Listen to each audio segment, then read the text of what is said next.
Hello everybody. So in this video we will be learning about the semantic elements of HTML. So basically there are two type of elements in HTML, that is the non-semantic HTML elements and the semantic HTML elements. तो non semantic elements हम पहले ही पढ़ चुके हैं, those are div and span. Basically ये elements वो होते हैं जो अपने कंटेंट के बारे में कुछ भी नहीं बताते, they do not tell anything about the content. तो div टैग, span टैग आप कभी भी कहीं भी यूज कर सकते हो, which will never tell you about कि वो क्या कंटेन कर रहे हैं, क्या कंटेंट उनके अंदर है. whereas the semantic elements are those elements which do tell you about what type of content they are containing in themselves. So for example, form tag, article tag, table tag, header tag, so they clearly defines its content. So ये एक basic सा code मैंने पहले से लिख के रखा है to save time. So let's see this code, what is there in the code. This is the output of this code that comes from the browser. तो आप देख सकते हैं इसमें एक H2 हेडिंग है, उसके बाद एक पैराग्राफ है, उसके बाद फिर से एक H2 हेडिंग है, फिर एक पैराग्राफ है, फिर एक हेडिंग है, फिर एक पैराग्राफ. तो हमें कुछ भी पता नहीं चल पा रहा है कि हम कोड में करना क्या चाहते हैं. तो उसके लिए टू मेक अ कोड मोर पढ़ने में जो इजी लगे ऐसा कोड बनाना है हमें, तो उसके लिए we use these semantic elements, ताकि हम पढ़ने वाले को पता चले कि क्या लिखा है इसके अंदर. So these are small small articles which we have written. तो उसे हम इनक्लोज करते हैं आर्टिकल टैग के अंदर and we close where we want to end it. तो लाइकवाइज ऐसे ही हम इन तीनों को आर्टिकल टैग के अंदर इनक्लोज करते हैं, ताकि अगर कोई हमारा कोड पढ़े तो उसे पता चल सके कि ये क्या है और ये किस चीज़ के लिए लिखा हुआ है. अगर बिना आर्टिकल टैग के लिए हम इसे लिख सकते हैं, क्योंकि कोई चेंज नहीं आएगा. अभी आप देखेंगे हम सेव करके कोड चलाएंगे तो कोई चेंज नहीं आएगा वेब ब्राउज़र में, but it makes the code more precise. तो लेट्स सेव करके हम रिफ्रेश करते हैं पेज को, तो आप देख सकते हैं कोई भी चेंज नहीं आया है वेब ब्राउज़र में. So these tags, they do not create any change on the web page.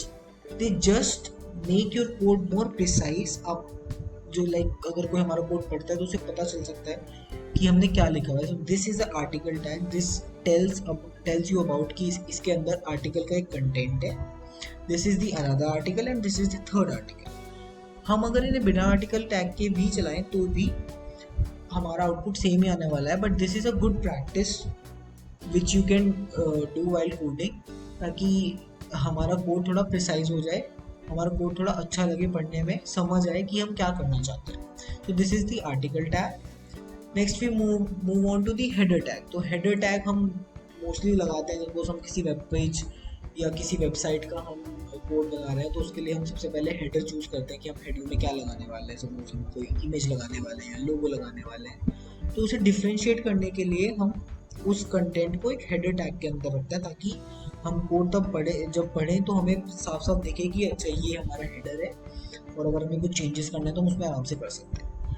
Likewise हम किसी आर्टिकल का भी हेडर डाल सकते हैं. सपोज ये एक आर्टिकल है मोजिला फायरफॉक्स के बारे में, और ये जो हेडिंग है वो उसका हेडर है, तो ये हम एक हेडर टैग के अंदर यूज करते हैं, ताकि सपोज कभी हमें यहाँ पे कुछ लोगो ऐड करना है या फिर हमें कोई चेंजेस करने हैं इसकी स्टाइलिंग में, तो हम आराम से अपने कोड को देख के चला सकें कि हाँ हमने हेडर टैग लगाया हुआ है, तो हम डायरेक्टली उस हेडर टैग पे आएंगे और उसमें स्टाइलिंग कर देंगे.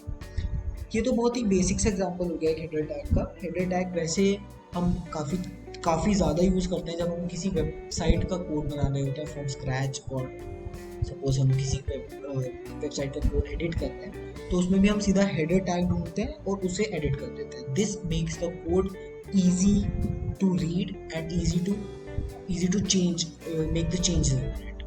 Likewise ऐसे ही होता है footer tag. इसमें बेसिकली हम लिखते हैं स्पॉन्सर्स का नाम, अपनी वेबसाइट का ईमेल एड्रेस भी लिख सकते हैं हम इसमें, या होम पेज का एड्रेस भी दे देते हैं कभी कभी इसमें.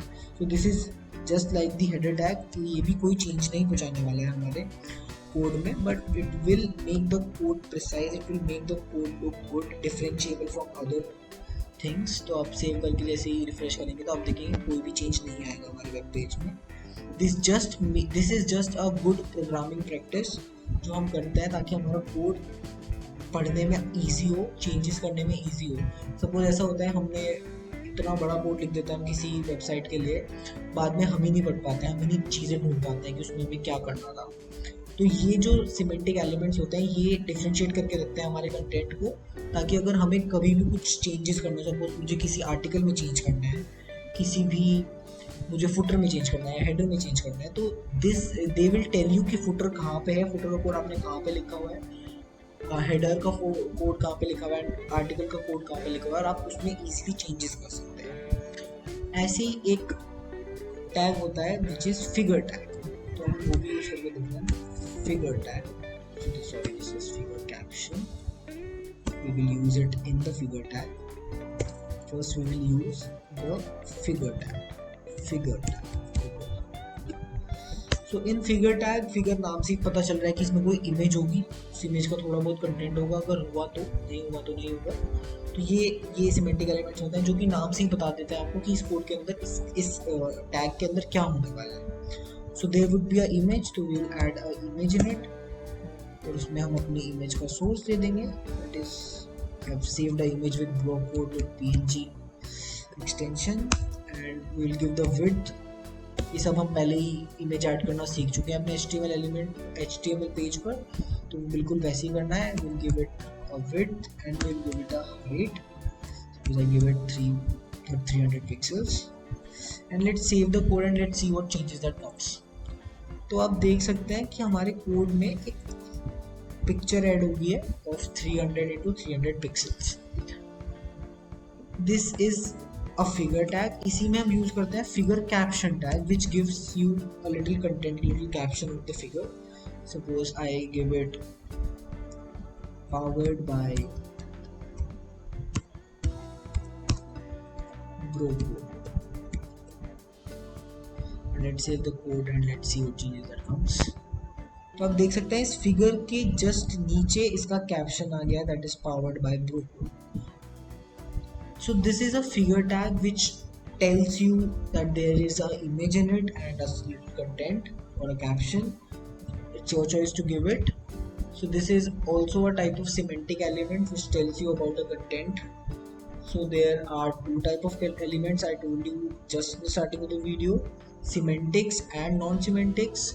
Non-semantics हम पहले ही पढ़ चुके हैं, and semantics elements are those elements which tells you what type of content they are containing in them.